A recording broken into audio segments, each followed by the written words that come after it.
Well, the Telegraph, so this is another story where architect of postal scandal demands immunity. There's a guy there who is his name is Gareth something. He was the IT guy. He was the IT guy, and he's 69 years old, so his life is almost over, similar to mine. He worked for Fujitsu IT system. But he's not trying to have a baby. Well, the people don't need to know what my story is, Josh. It's a little too personal. I mean, this is supposed to be a news program. Have you not gone through the male menopause? Is that now not possible? I need help. I'm blinking 3 times to everybody.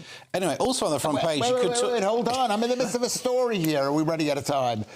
What I'm saying is that this thing, this is something about this country. This is I love this country. Ooh. But they're always trying to pin things on one person. Either they have an investigation which is run by one person or blaming one person.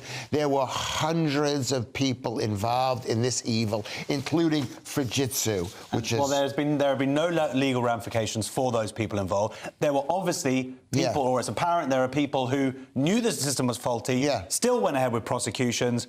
Who exactly are these people? That's what needs to be found out. Who knew that it was a faulty system and then prosecuted anyway. And it could be Keir Starmer. And people went to jail directly because of the testimony of this individual. It's also, if anyone asks for immunity, you start to think, oh, that's interesting. But anyway, we should move on and just talk about HRT. Well, the HRT linked to increased risk of arthritis. This is a story that was done by a Chinese university using the UK Biobank, which has proved to be an amazing thing where they just keep track of people, which is what the British people are very good at, keeping track of people. But basically, it's a paradoxical thing because they say that HRT causes cancer in other areas, human hormone arthritis.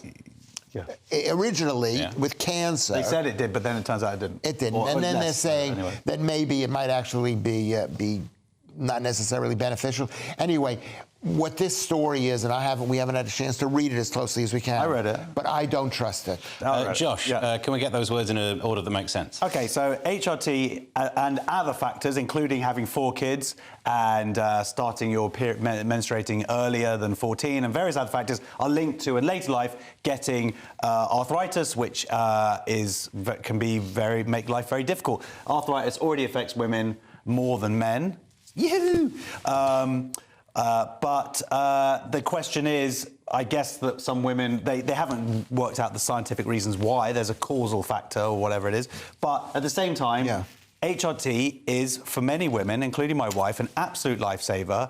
And I guess that you have to ask yourself whether the benefits outweigh the costs. And if the benefit is us not breaking up, then I'm really all for it. So the benefit to you it outweighs the cost of her arthritis. That's very good of you. Always have to use her hands. It's very good of you. And what's the Express focusing on, Josh? I thought we could just smooth over that. Don't point it out, Lewis. That's what I'm here for, to smooth over. It would be cooler if we'd kept our cool with that. It would be good.